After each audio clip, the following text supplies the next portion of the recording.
Olá, igreja, a graça e a paz. Hoje foi me dada a oportunidade de estar compartilhando a palavra com vocês mais uma vez. E é sempre um prazer poder falar do Evangelho, poder falar de Jesus, poder falar do Senhor que salvou a nossa vida. E eu queria iniciar essa ministração orando com vocês e compartilhando um pouco daquilo que o Senhor colocou dentro de mim nesses dias para estar compartilhando. Senhor, muito obrigado por esse momento. Eu te peço que esses irmãos que vão estar ouvindo isso, Senhor, eles possam ser tocados por essa revelação, que eles possam ser alcançados por esse sentimento, que o Senhor faça a sua igreja, o seu povo se sensibilizar, ó Deus, com aquilo que sensibiliza o teu coração, com aquilo que faz o Senhor se entristecer, com aquilo que faz o Senhor se alegrar. Nós oramos para que nesses dias o nosso coração se alinhe ao seu e que a gente possa se mover, ó Deus, junto contigo, que o céu e a terra entrem em sincronia, que a sua igreja esteja em sincronia com aquilo que o Senhor está projetando aí em cima, para que a gente possa de fato, Senhor, viver, ó Deus, esses dias de forma plena e que a gente possa entender os tempos e que a gente possa cooperar para o dia da sua vinda, em nome de Jesus, amém. Irmãos, eu queria trazer um conteúdo para vocês um pouco diferente do que aquilo que às vezes a gente está acostumado a ouvir. A gente abre a Bíblia e a gente fala da palavra, e isso é maravilhoso, a gente interpreta as escrituras e aplica ela na nossa vida, e o grande desafio é a gente pegar esses ensinamentos que foram deixados para nós há tantos anos atrás e contextualizar ele com nossos dias. Isso se chama exegese hermenêutica, né? A gente interpretar o texto e aplicar ele à nossa vida. Então, eu queria ler para vocês alguns dados e alguns relatos que tiveram acontecendo nesses dias, nessa semana, e talvez você tenha ouvido nos noticiários e a gente está acostumado a ouvir desgraça, né? E talvez isso já não sensibiliza mais o nosso coração, mas a minha intenção é pegar esses fatos e canalizar a gente para refletir sobre isso. E a gente vai passear por 3 textos aqui na palavra e eu quero colocar aí na sua cabeça pelo menos um ponto de interrogação sobre essas coisas. Bom, esses dias a gente viu no noticiário 2 coisas que me abalaram muito. Uma delas foi a morte do menino João Pedro, de 14 anos, numa operação policial na região de São Gonçalo, no Rio. Ele e uns amigos estavam brincando em casa, a polícia estava fazendo uma operação naquela região, eles invadiram a casa atirando, achando que possíveis bandidos estiveram ali e acabaram matando erroneamente um menino inocente. Isso foi muito chocante para a família e para as pessoas. Um menino jovem que morreu de forma cruel, sem ter feito nada. Outra coisa que aconteceu esses dias também nos Estados Unidos foi a morte do George Floyd, um homem negro de 46 anos que morreu asfixiado também numa operação policial, onde um policial ajoelhou no pescoço dele e ele dizia que não conseguia respirar, e por 5 minutos o policial ficou com o joelho em cima do pescoço dele e ele morreu asfixiado. Sabe, isso parece fatos isolados, mas a verdade é que a gente ainda vive dias nebulosos sobre a Terra, onde a gente vê que o racismo existe. Sabe, gente, eu convivi com pessoas de classes sociais diferentes, com raças diferentes, com religiões diferentes, e para mim isso sempre foi muito normal. A minha família, ela é constituída de mistura de raças. Eu nunca tive dificuldade em entender isso. A minha avó e o meu avô são afrodescendentes, o meu primo é afrodescendente, então isso para mim sempre foi uma coisa normal. Então quando as pessoas falavam sobre racismo, falavam sobre inveja, falavam sobre essas coisas, isso era difícil para eu compreender, porque eu nunca senti essas coisas. Mas a gente vê que a gente vive uma sociedade doente de ética, doente de respeito, doente de consciência, e isso se externa nesses atos sociais que escandalizam qualquer pessoa, independente de religião, sabe? E eu quero continuar refletindo com vocês, trazendo dados aqui sobre causas sociais onde a igreja não pode se isentar. Uma delas é o racismo. Esse menino de 14 anos foi morto, baleado erroneamente, e é engraçado porque ele era negro. Talvez se os policiais tivessem entrado na casa e vissem crianças brancas ali, será que eles teriam entrado atirando? Esse homem que foi preso, apreendido, eu não estou dizendo do delito que ele tinha cometido ali, mas com certeza a abordagem daqueles policiais teria sido diferente. Os Estados Unidos é uma nação muito forte economicamente, mas ela vive esse terror, ela vive esse fantasma de conflito racial até hoje, sabe? E nós brasileiros somos um país cheio de mistura de raças. A gente tem pessoas de todas as nações aqui e a gente é conhecido por ser um povo receptivo. E outra coisa que eu queria refletir com vocês é que esse mês, o mês de maio, ele foi chamado de Maio Laranja, porque a intenção era conscientizar as pessoas sobre a causa do abuso infantil. Gente, eu sei que é desconfortável a gente ouvir algumas coisas, mas é necessário. Você sabia que a cada hora no Brasil, 3 crianças são abusadas? A cada hora no Brasil, 3 menores de idade são abusados e metade deles são crianças de 1 a 5 anos. A cada hora, 3 menores são abusados e esses menores são crianças de 1 a 5 anos. Sabe, os dados do Ministério da Saúde de 2011 até 2017 dizem que 141.105 crianças foram abusadas sexualmente no Brasil, entre crianças e adolescentes. 58.037 foram crianças, 74% meninas e 26% meninos. Sabe o que é chocante? 69% desse fato, desse acontecido, desse abuso, 69% desses casos de abuso acontecem dentro da própria casa. Acontecem por meio de algum familiar, de um pai, de uma mãe, de um padrasto, de um tio, de um irmão. 83.068 foram com adolescente. 92% meninas e 8% meninos. 58% dos casos também acontecem dentro de casa. Você sabe que a gente tem estado isolado esses dias e isso já passa de 2 meses. E uma coisa que a gente não percebe é que nesse isolamento social a gente como igreja tem entendido que Deus trouxe a gente para dentro de casa para resolver algumas coisas. Repensar o nosso modo de vida, repensar a nossa forma de viver, se ajustar com a nossa família, repensar o nosso modelo de empresa, e tem sido de fato um tempo de muita reflexão para todos. Alguns têm sofrido mais, outros têm se favorecido. Em todo momento de crise é assim, né? Tem aquele ditado que fala, né? Em tempos de choro, tem aquele que chora e tem aquele que vende lenço. Então, um momento de crise é assim, tem gente que sofre mais e tem pessoas que crescem no meio disso tudo. É um desafio a gente ressignificar os momentos difíceis.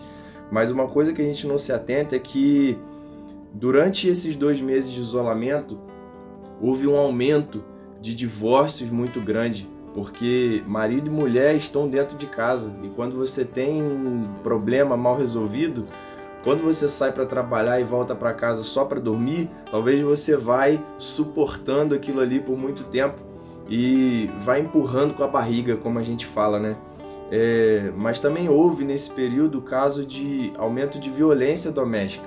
Violência doméstica contra a mulher, violência doméstica contra a criança, porque as crianças não estão na escola, violência doméstica contra os idosos, porque os idosos também são pessoas que precisam de cuidado. Então, esse isolamento social, ele agravou um problema que já existia, mas pelo fato das pessoas estarem nas suas rotinas, isso talvez acontecesse de forma um pouco mais esporádica. Hoje, a gente está dizendo que se 69% dos casos de abuso contra a criança acontecem dentro da própria casa, muitas crianças estão convivendo 24 horas com seus abusadores. Isso é difícil, né? 58% dos casos com adolescentes também estão convivendo mais tempo com as pessoas que mais agridem elas emocionalmente e fisicamente. Por que eu estou falando isso? Porque não tem como a gente, como igreja, olhar para o racismo, olhar para o abuso, olhar para a fome, olhar para a desigualdade social e a gente não se sensibilizar. Eu acredito que nesses dias após pandemia vai ser um momento da igreja mostrar a luz que ela recebeu de Jesus para brilhar. E a minha intenção com essa ministração é despertar incômodo em você, despertar interesse em você por coisas que talvez você passava despercebido, sabe? Despertar o dom que há em ti, como Paulo falou para Timóteo: filho, desperta o dom que há em ti. Então, nesses dias, após pandemia, quando as portas físicas da igreja se abrirem, sabe? A gente vai precisar dar uma resposta para a sociedade. E existem muitas respostas que a gente, como igreja, precisa dar para a sociedade. Como que a gente vai encarar em pleno século XXI a questão dos gêneros? Como que a gente vai preparar as crianças para voltar para a escola? Como que a gente vai tratar os casais que já se divorciaram, já se separaram, estão a ponto de... Sabe? São respostas que o governo não vai dar, são respostas que a sociedade não vai dar, são respostas que a igreja, como luz do mundo e sal da terra, pode trazer e deve trazer. Então, eu acredito que nós, como igreja, vamos ser despertados para militar sobre a salvação da alma do homem, sim, mas também sobre promover igualdade social, justiça social. Porque Jesus, ele passava pelas cidades e ele curava os enfermos, ele pregava o evangelho, mas ele também alimentava as pessoas. Então Jesus, ele tratava da alma do homem, mas ele também tratava do físico do homem, sabe? E Tiago vai dizer que a religião verdadeira, a religião pura, é aquela que cuida dos órfãos, das viúvas, das necessidades das pessoas. Então, é tempo da gente se importar com isso. E eu queria ler com vocês alguns textos, eu quero ser breve. E o primeiro texto que eu queria ler com vocês é um texto que está em Mateus 24. Mateus 24, versículo 36 até o 39, vai dizer para a gente assim: a respeito daquele dia e hora, ninguém sabe, nem os anjos do céu, nem o Filho, senão o Pai. Pois assim como foi nos dias de Noé, também será na vinda do Filho do Homem. Portanto, assim como os dias anteriores ao dilúvio comiam, bebiam, se casavam, davam-se em casamento, até um dia que Noé entrou na arca, e não perceberam, senão quando veio o dilúvio e levou a todos. Assim também será na vinda do Filho do Homem. Você sabe que o problema aqui nos tempos de Noé não era comer, não era beber, não era se casar. Isso não tem nada de mal, comer, beber e se casar. É normal que a gente faça isso e é bom que a gente faça isso. A questão aqui é o seguinte: Deus está dizendo que nos dias da vinda do Filho do Homem as pessoas vão estar vivendo normalmente, como se nada tivesse acontecendo. E quando, de fato, o Filho do Homem vier, elas não vão perceber. A parábola das virgens fala isso, que todas eram virgens, todas eram noivas e todas estavam dormindo quando o Filho do Homem chegou. Isso fala sobre nós, isso fala sobre a igreja. A igreja é a noiva, a igreja é a virgem que a Bíblia está dizendo. E todas vão estar dormindo. O problema é estar dormindo? Não, o noivo vai tocar a trombeta e todas vão acordar, mas metade vai ter azeite e metade não vai ter azeite.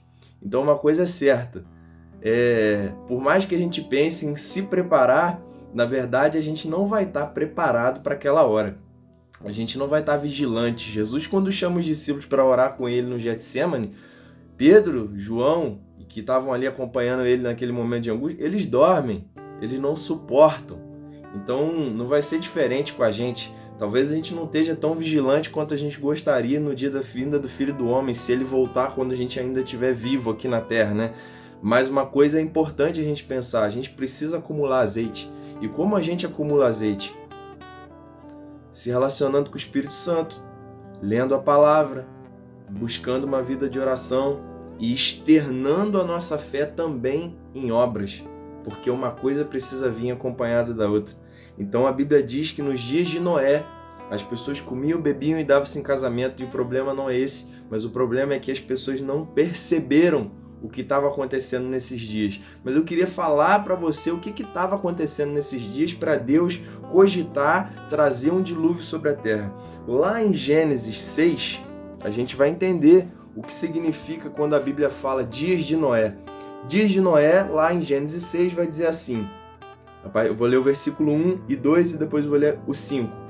Como se foram multiplicando os homens na terra e lhes nasceram filhas, vendo os filhos dos homens que as filhas dos homens eram formosas, tomaram para si mulheres, as que entre todas mais lhe agradavam, né? Ou seja, os homens viam as filhas nascendo, eram bonitas as filhas e eles tomavam para si como mulheres.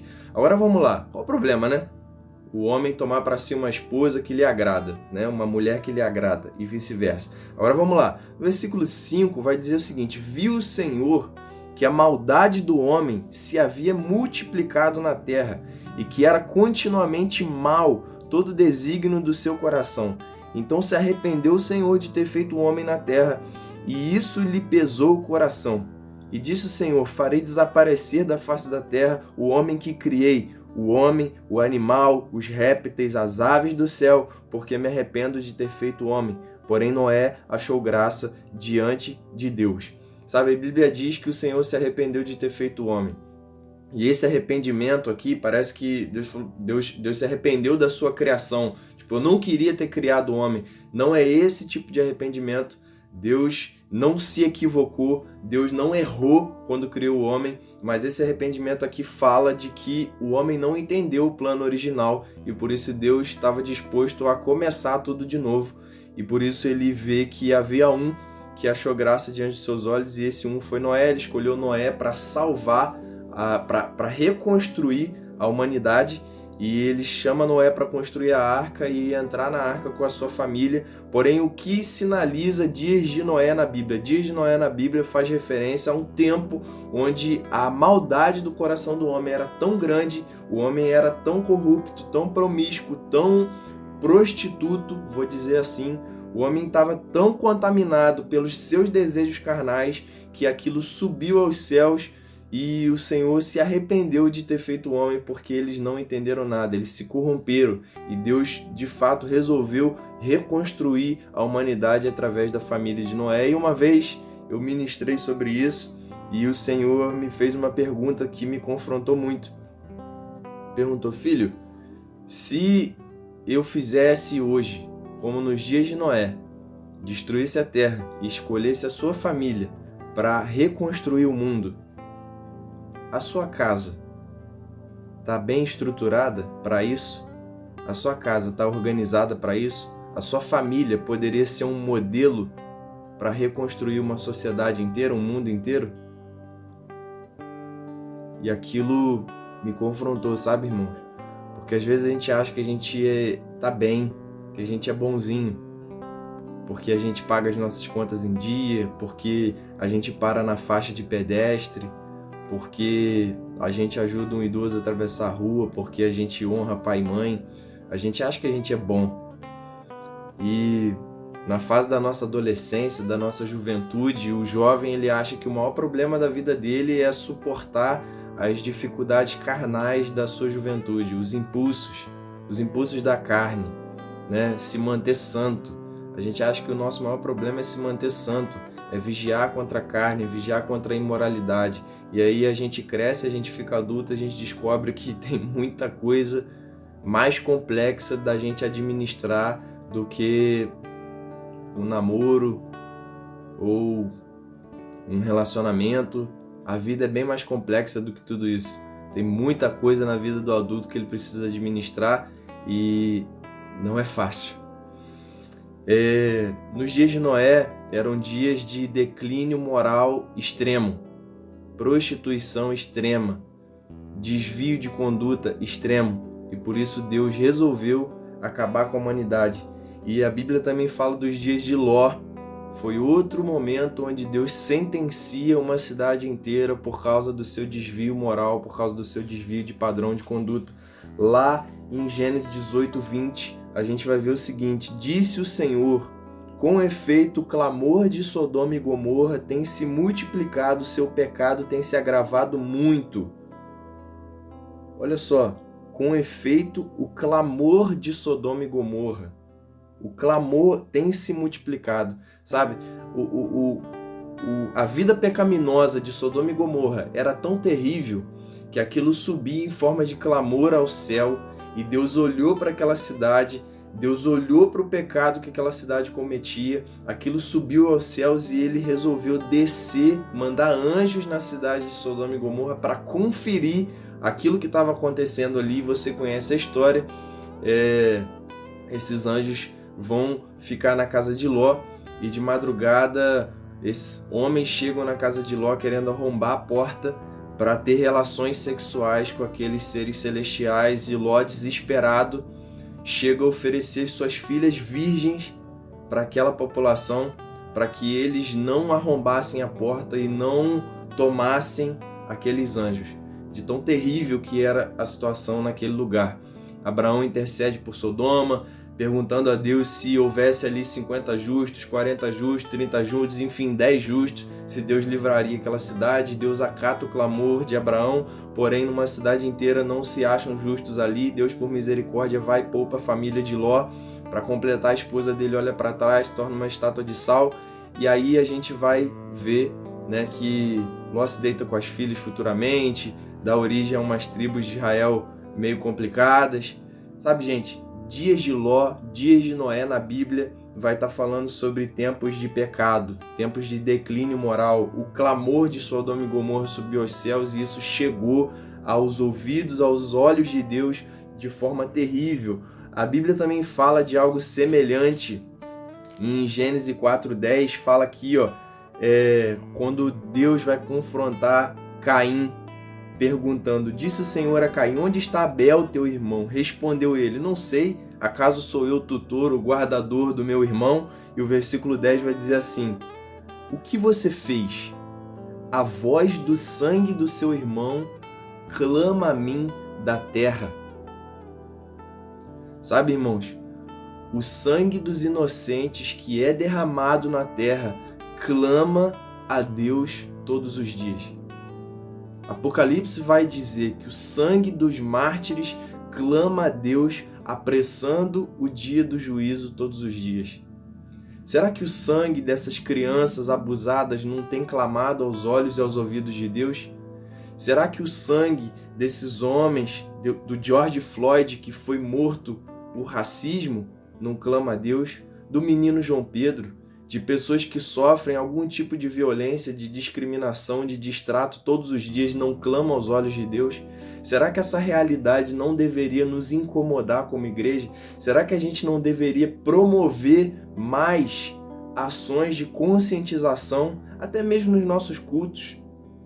A questão da alma é importante? Sim, mas a gente não vai ter a nossa alma salva, a nossa alma redimida, enquanto a gente não tiver uma vida coerente aqui na terra. A salvação da nossa alma depende única e exclusivamente do sacrifício de Jesus. Jesus fez o sacrifício dele. Qual é a nossa parte? Qual é a nossa parte? Dar continuidade à nossa salvação, se santificando todos os dias. E qual é o processo de santificação? Aquele que minta, não minta mais. Aquele que rouba, não rouba mais. Aquele que discriminava, não discrimine mais. Aquele que traía, não traia mais. Aquele que mente. O processo de santificação é esse. As suas práticas imorais, não faça mais. Os seus comportamentos desviados, deturpados, não cometa mais. Se você joga lixo na rua, não faça isso. Gente, a Bíblia fala também de um alinhamento comportamental. Totalmente. E a gente precisa falar sobre isso nos nossos cultos, no nosso dia a dia, com as nossas crianças, sabe? Talvez tenham jovens e adolescentes ouvindo isso e é pesado? Sim, é pesado. Mas se a gente não tratar dessas pautas em casa, a rua vai tratar. O abusador vai assediá-los. E ele pode vir de qualquer lado. A gente viu aqui nos estudos mostram que vem de dentro de casa, muitas vezes. Sabe? E tratar com crianças e adolescentes sobre sexo e sexualidade é necessário, porque são coisas diferentes. Sexo é uma coisa, sexualidade é outra. Existe uma idade para o sexo e existe uma idade para a gente falar de sexualidade. E cada vez mais cedo as crianças estão sendo introduzidas nisso. Gente, a cada 1 hora, 3 crianças são abusadas no Brasil. A cada 1 hora, 11 mulheres são abusadas no Brasil.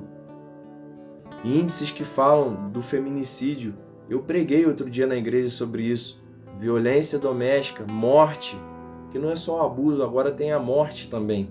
Foi necessário se criar uma lei para isso. Declínio moral, pecado avantajado. E eu li esses textos de Mateus 24 e de Gênesis para conduzir a gente para um texto de Apocalipse que eu quero ler com vocês. Apocalipse 2 fala das cartas que João escreveu para algumas igrejas. Eu queria ler com vocês a carta que João escreveu para a igreja de Tiatira, Apocalipse 2:18 diz aqui, escreva essa carta ao anjo da igreja em Tiatira. Essa é a mensagem do Filho de Deus, cujos olhos são como chamas de fogo e cujos pés como bronze polido.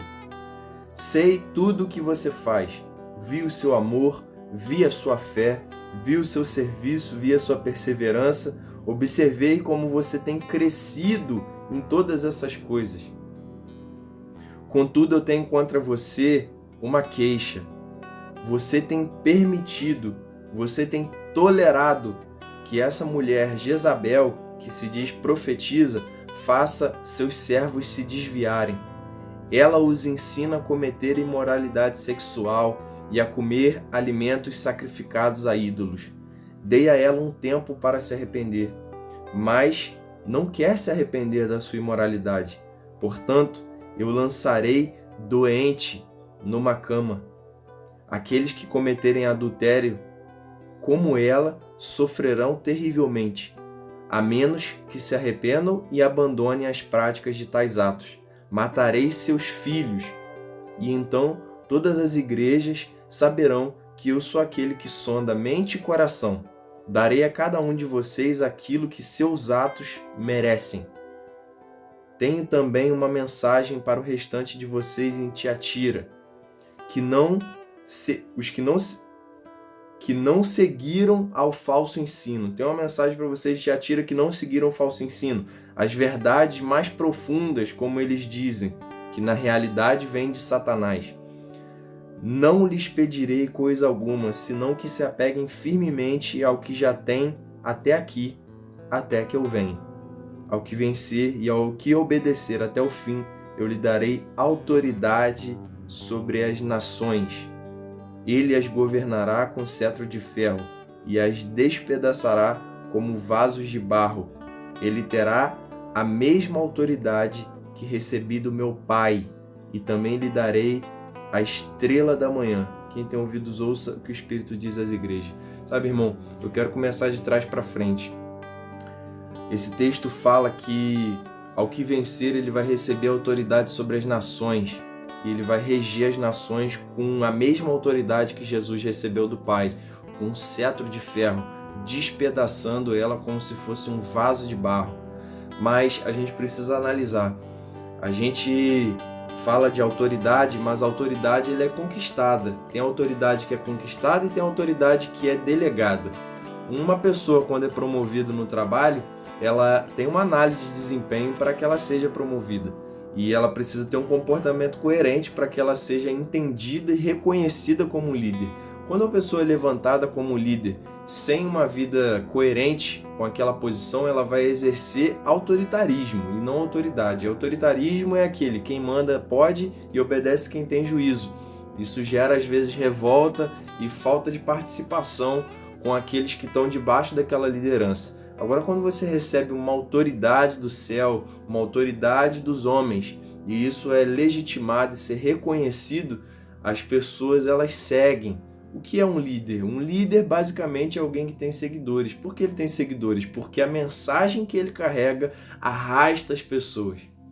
A mensagem que ele carrega arrasta as pessoas. Aquilo entra no coração das pessoas e aquilo é captado como uma verdade, captado como uma causa legítima a ser militada, e as pessoas passam a seguir aquela voz. João Batista disse que ele era uma voz, né, que ia preparar o caminho do Senhor. As pessoas seguiam ele até o deserto porque a causa era grande, a causa era nobre. E nós, como igreja, precisamos ser essa voz que prepara o caminho do Senhor, que vai arrastar pessoas até lugares difíceis, se necessário, mas para lavar elas, de fato, né? O batismo das águas, onde você se arrepende de pecados, e o batismo do Espírito, onde você nasce de novo para uma vida diferente em Cristo Jesus. Então a gente, para receber autoridade, para reger as nações, a gente precisa entender o que o Senhor está falando aqui para a igreja de Tiatira. Ele diz o seguinte: eu conheço o seu amor, eu conheço a sua fé, eu conheço o seu serviço, eu conheço inclusive a sua perseverança. Cara, incrível! Uma igreja que tinha amor, que tinha fé, que tinha serviço e que tinha perseverança. Tá ótimo, tá incrível, tá bom, tá muito bom. O problema na igreja de Tiatira era o seguinte: vocês toleram, vocês suportam essa mulher que se chama profetisa, Jezabel. Vocês toleram, vocês suportam que ela desvie as pessoas por meio da imoralidade sexual, por meio de alimentos oferecidos a ídolos. Irmãos, isso é muito sério. Tolerar, suportar, permitir, consentir, aguentar que as pessoas sejam desviadas para a imoralidade sexual, para a imoralidade comportamental, para desvios de padrão, de caráter, de ética, como se a vida da igreja estivesse muito bem lá no amor, no serviço, na perseverança. A gente funciona otimamente aqui como organismo, mas as pessoas estão morrendo lá fora, as pessoas estão se matando lá fora, abuso acontecendo para um lado e para o outro, violência doméstica, racismo, fome. E a gente está aqui bem, tá tudo certo. Amor, serviço, perseverança, eu faço um ato de bondade ali, eu honro a minha esposa aqui, mas eu tolero. O que é tolerar? É você olhar para essas manchetes todo dia no jornal, é você olhar para essas coisas que você ouve na televisão e você achar que isso não tem nada a ver contigo. Isso tem tudo a ver com a igreja. Porque se não for a igreja que vai iluminar a terra nos últimos dias, não vai ser mais nenhuma organização, irmão. Nenhuma. É a igreja que vai iluminar a terra. É a igreja que vai salgar a terra. Precisa vir de nós esse tipo de resposta. Mas a gente não está preparado, mas a gente não tem condições para isso. Mas comecemos orando. Comecemos orando para que o Senhor da Seara levante os trabalhadores, para que o Senhor da Seara prepare as pessoas, para que o Senhor da Seara nos dê as estratégias para a gente de fato começar a se movimentar de uma forma que vai reduzir esse dano social e de fato a gente falar de salvação de alma com as pessoas. Sabe, irmãos? E aqui ele vai dizer, isso aqui, não me julguem, não me julguem. Eu não sou o cara da escatologia, o cara que... Cara, estudar escatologia é muito necessário. Escatologia é um assunto profundo, é um assunto vasto, é um assunto que exige anos de interpretação, de disciplina, de meditação. Tem muitos textos escatológicos aqui, mas eu queria colocar aí uma reflexão na sua cabeça. Olha isso aqui, ele fala para a igreja de Tiatira que ela estava suportando essa doutrina que estava acontecendo ali. Essa mulher não é a Jezabel, de 1 Reis. Ela é outra profetisa que também se chamava Jezabel e talvez ela se assemelhava muito ao padrão que aquela Jezabel de 1 Reis tinha. Uma autoridade abusiva, um controle, um espírito de sedução, um espírito de manipulação, e aí ela vai ali sorrateiramente conseguindo aquilo que ela quer, envolvendo as pessoas. Esse espírito é que a gente está falando aqui. Ela vai envolvendo os servos, ensinando ele a cometer imoralidade, a comer alimentos sacrificados. O que é comer alimento sacrificado? Não é você ir lá pegar aquele alimento que foi oferecido numa encruzilhada e comer. Não, é você olhar, hoje nos nossos dias, talvez seja olhar para tudo isso, olhar, ouvir, ou seja, receber essas informações, se alimentar dessas informações, porque a gente se alimenta dessas informações, a gente está na fila do mercado, a gente está na fila de um banco, a gente está em algum lugar, a gente fala, nossa, tá difícil, né? Nossa, as empresas estão fechando, nossa, até quando o coronavírus? Nossa, você viu quem morreu? A gente se alimenta dessas informações, a gente propaga essas informações e faz o quê? E faz o quê? Será que a gente não está comendo os alimentos sacrificados? Gente, essa palavra, ela me capturou hoje. E veja bem, ela diz aqui, ó, dê a ela tempo para se arrepender, mas ela não quis se arrepender. É um comportamento recorrente. 22, versículo 22. Portanto, eu lancei doente numa cama. Gente, o que está acontecendo nesses dias? O mundo foi parado. O mundo foi parado por causa de uma doença. Onde as pessoas ficam onde? Na cama.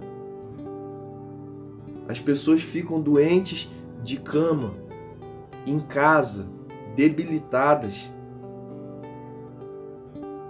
Eu acho no mínimo curioso a gente observar para tudo isso aqui, fazer um link com os tempos de Noé, tempos de Ló, tempos de imoralidade, tempos de perversidade, tempos de desvio moral, tempos de corrupção, tempos onde Deus olhou para a humanidade e falou assim, eu vou destruir tudo isso.